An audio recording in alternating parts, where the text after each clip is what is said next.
그 아이고전에 대한 전반적인 한번 소개를 할까 해주신다면. 이번에 아이고전의 정식 명칭은 관동 대지진 100년 만에 통곡 아이고전입니다. 한 번도 예술가들이 모여서 관동 대지진 속에서 학살된 우리 조선인, 중국인 그리고 소수 일본인들에 관한 그런 작품전을 한 적이 없습니다. 지금까지. 예, 물론 그 학살이 일어난 관동대 학살 9월 1일에 맞춰서 추모제를 여는 경우는 있죠. 그거는 종종 있고 오랫동안 해왔는데 예술가들이 그걸 작품으로 승화시켜서 추모하고 추도하는 그런 전시는 한 번도 없었어요. 그러니까 아이고전 처음 작가들은 올해 초에 그 윤석열 정권 풍자했던 북바이전 국회에서 이루어졌는데 강제 철거 당했잖아요. 네네. 그 작가들이 강제 철거 당한 소식을 듣고 벙커원이라고 하는 장소에서 네네. 가까스로 전시를 하면서 우리 시민들이 돈을 많이 모아 주셨어요. 저희한텐 정말 많은 돈이라고 생각합니다. 100원, 1000원, 만원, 10만원 이렇게 모아서 500만 원이 모아졌거든요.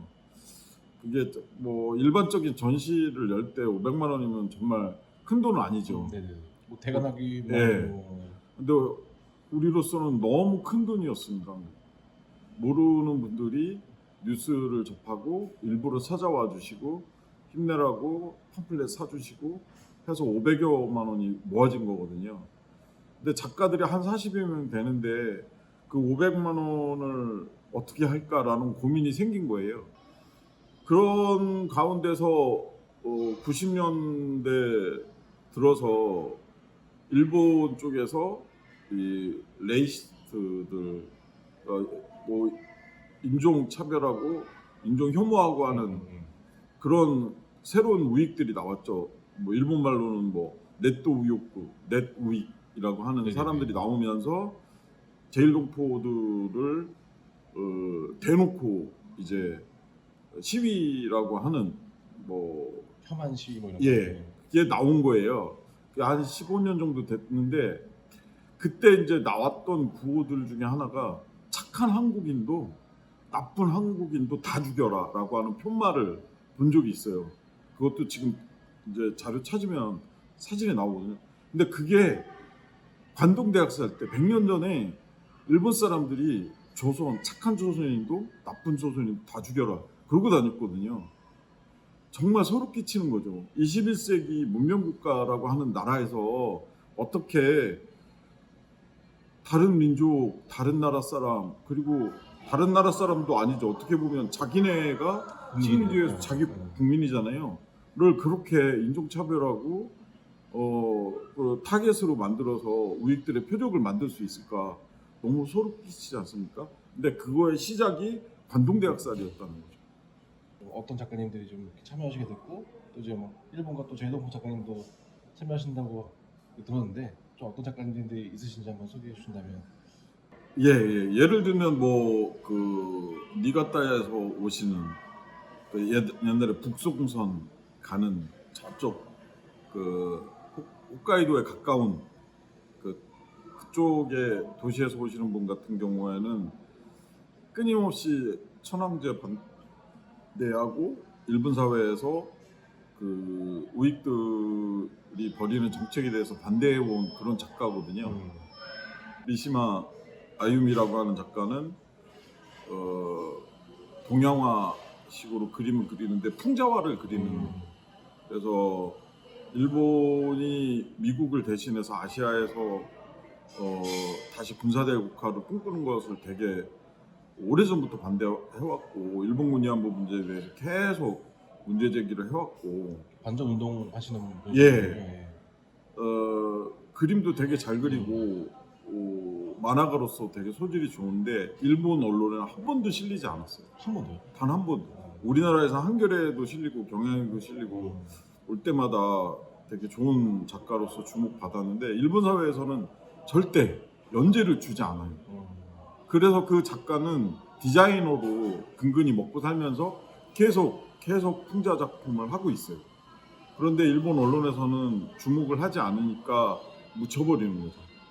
그런 작가도 있고, 제일동포 작가들도 있습니다. 뭐 김용숙 작가 같은 경우에는 권력에 대한 문제, 그리고 어떤 전체주의에 대한 문제를 그 여러 각도에서 퍼포먼스도 하고 이렇게 현대미술 작품으로 그리기도 하고, 하전남 작가 같은 경우에도 퍼포먼스 작가거든요. 그 작가도 그냥 작품을 봐서는 뭔가 애도하고 추도하고 우리 공동체가 같이 고민하는 부분들을 나누는 것 같지만 그 안에는 제일동포로서 살아온 뿌리 깊은 역사의식이 기저에 깔려 있어요. 되게 아프고 따가웠고, 그런 작품은 본인의 아이덴티티를 확실히 갖고 있지 않는 한 나오지 않거든요. 제일동포 작가들 중에는 뭐 이순여, 뭐 하전남, 김용숙 이런 작가들 작품이 너무너무 아프고 되게 영향력을 미치는 되게 좋은 작품들이다 이렇게 할 수 있고요. 많은 분들이 기억하고 있는 이하 작가라든가 그 아트만두 작가 이런 작가들이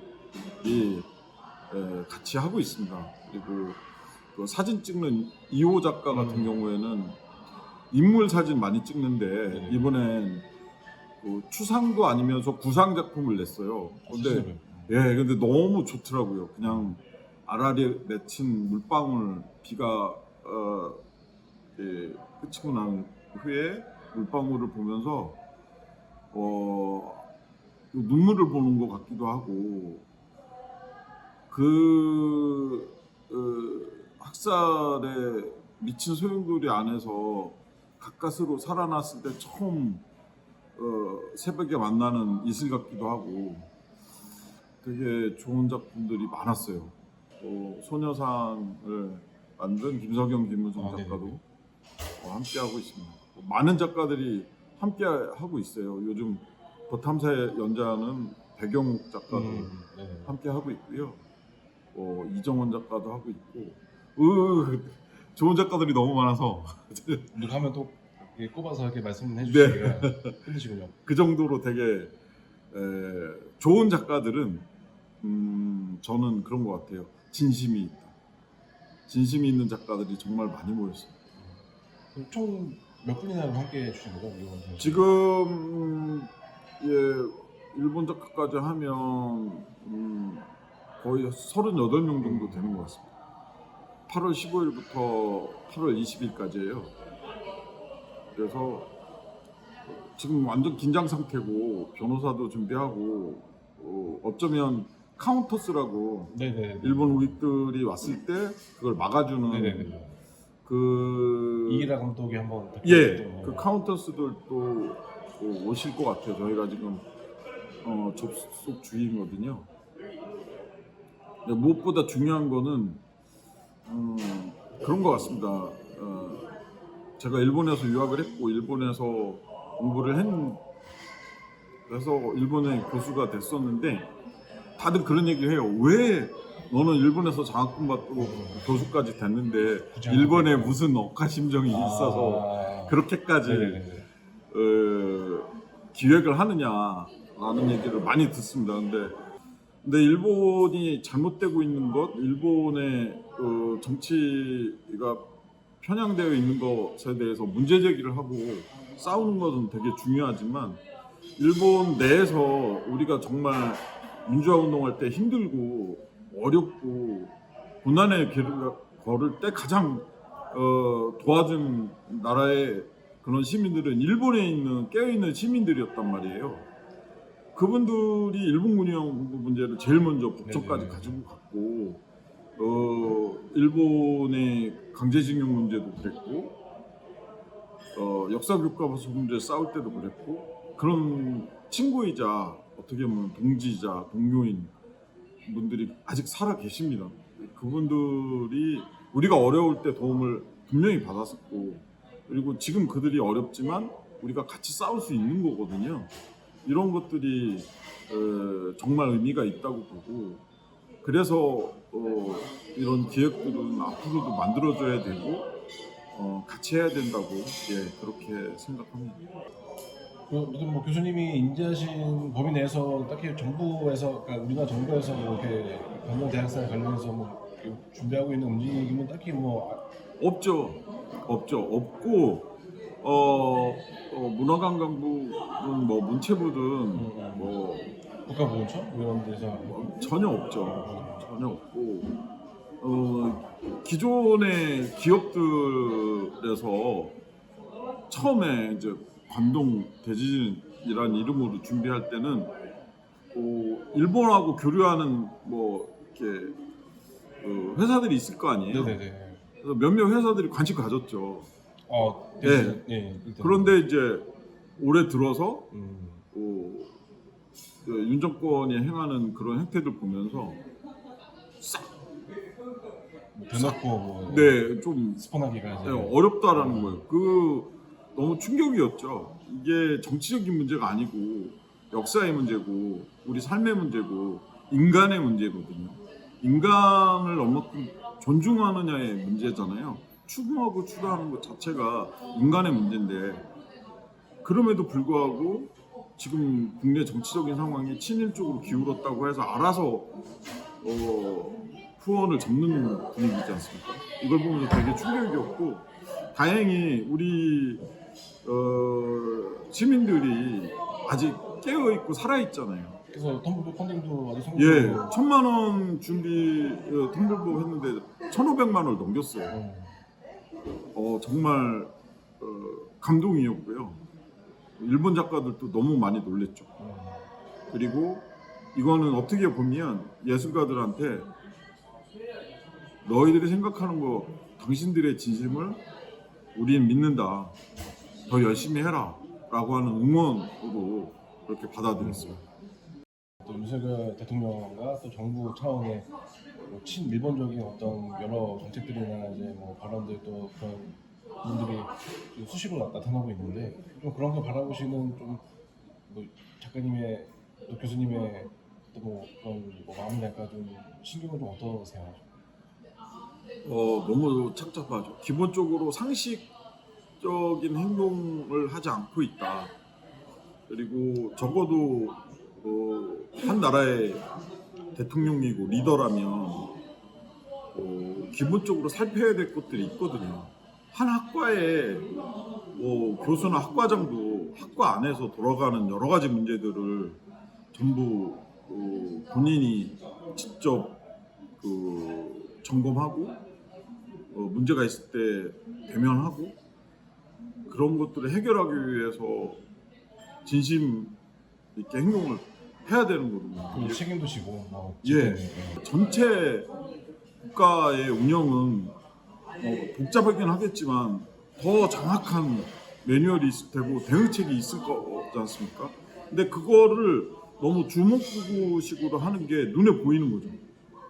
그런 것들 보면서 굉장히 가슴이 아파요. 별거 아닌 것 같지만 우리 시민들은 이미 여러 차례의 혁명 경험을 했고 정치를 바라보는 깊이라든가 넓이가 달라요. 다른 국가의 국민들하고 다릅니다. 예를 들면 윤석열 대통령이 수해 현장에 하얀 운동화를 신고 나왔어요. 그리고 기껏 뭔가 수해 현장, 피해 입은 현장에서 뭔가 자기가 일하는 걸 보여주고 싶었겠죠. 그래서 소한테 뭔가 여물을 주는 거를 찍었단 말이에요. 이걸 보면서 정말 한심하고 정말 진정성 없다. 어떻게 비 오는 수해 현장, 피해 현장에 하얀 운동화를 신고 갑니까? 그게 말이 됩니까? 아무 생각이 없는 거예요. 아무 생각도 없고 진심도 없는 거예요. 이거 보수라고 한다면 우리 한반도의 이익을 먼저 생각해야죠. 왜 일본의 이익을 먼저 생각합니까? 그거 상식적으로 안 맞는 거잖아요. 그렇죠. 그게 먼저 기본 전제가 되고 예. 본인이 보수로 하고 한다면 북쪽에 대해서도 손을 내밀고 진작에 북쪽과 거기 우리 헌법에 나와 있잖아요. 북쪽도 우리 땅이라면서요. 왜 거기를 완전히 씨를 말려야 될 그런 적대적 관계로 만듭니까? 상식에 어긋난 거잖아요. 이런 것들 보면서 정말 가슴 아프죠. 그런 상황에서 어떤 예술 역할에 대해서 좀 여쭤보고 싶은데 일단 먼저는 또 이제 풍자 만화로도 오랫동안 활동해 오셨으니까 그러면서 이제 이뭐현먼 정권이든 이렇게 실직하고 좀 이렇게 잘못을 할 때 어떤 뭐 그렇게 좀 예술이 좀 할 수 있는 역할은 또 뭐가 있을까요? 예술은 아까도 말씀드렸지만 가장 민감한 영역이에요. 그리고 혁명처럼 제일 앞서가는 영역이기 때문에 그걸 정치로 바라보든 안 바라보든 상관없이 예술가들은 아마 상식을 벗어난 그런 통치 행위, 정치 행위에 대해서 민감하게 반응을 할 거예요. 퍼포먼스를 할 테고 뭐 이하 작가처럼 포스터를 가지고 가서 길거리에 붙일 테고 우리들은 또 뭐 신문을 통해서 SNS 통해서 계속 문제 제기를 할 겁니다. 할 건데 마평을 통해서든 그런 행위에 대해서 권위주의적이고 전체주의적이고 독재적인 정권일수록 용서를 못하죠. 참질 못하죠. 그렇게 되면 전면적인 싸움이 되겠죠.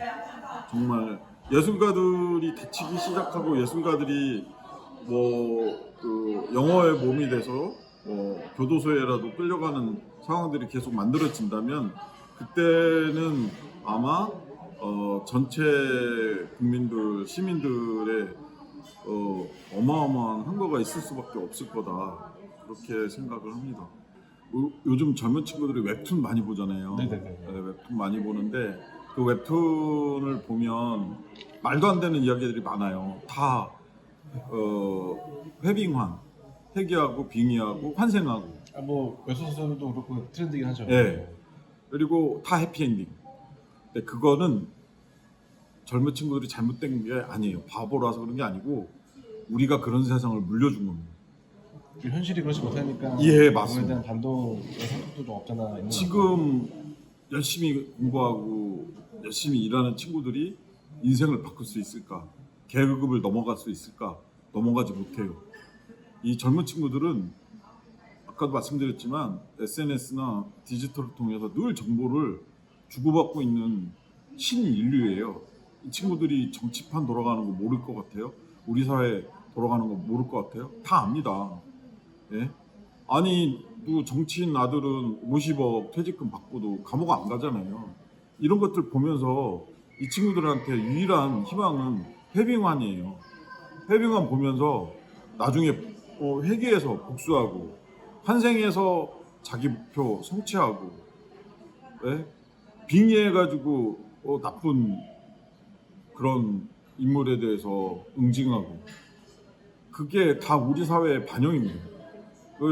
이 젊은 친구들이 맨날 웹툰 보고 있다고 우리 사회 완전히 아무것도 모르는 바보라고 생각하면 정말 오해입니다.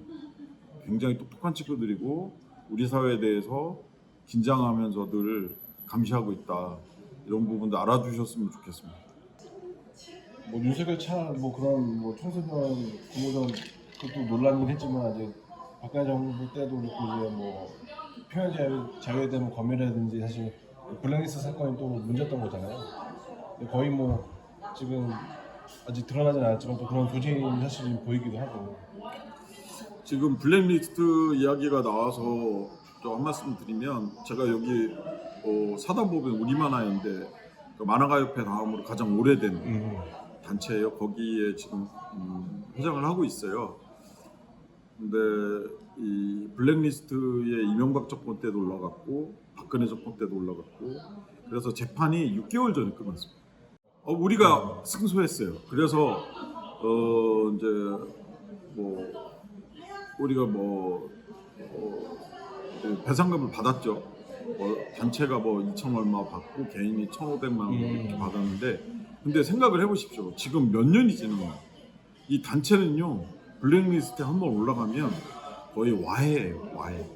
진짜 지금 간신히 유지되고 있는 게 신기할 정도예요. 정말 너무나 끔찍한 그런 학살 행위입니다. 만화가들이 30년 넘게 40년 가까이 지켜온 단체인데 그 정부 보조금은 아예 없고 아예 없었고 정부 사업에 우리가 정당하게 기획서를 내면 공모해서 예, 이름을 보고 그냥 떨어뜨리는 거. 작가도 이름을 보고 아예 그냥 제어시키는 거예요. 이거를 도대체 몇 년을 당한 겁니까? 이 단체가요 완전히 와야 돼요. 견딜 수가 없습니다. 근데 이런 역사적인 단체조차도 한번 와해가 되면 복구가 너무 힘들거든요. 근데 또 윤석열 정권이 됐어요. 지금 굉장히 좀 힘든 상황인데 작가들이 어떻게든 버티기 위해서 아이디어를 내고 있는 그런 실정이고요. 일반 시민들이 관심을 많이 가져주시고 응원을 해주셔야 됩니다.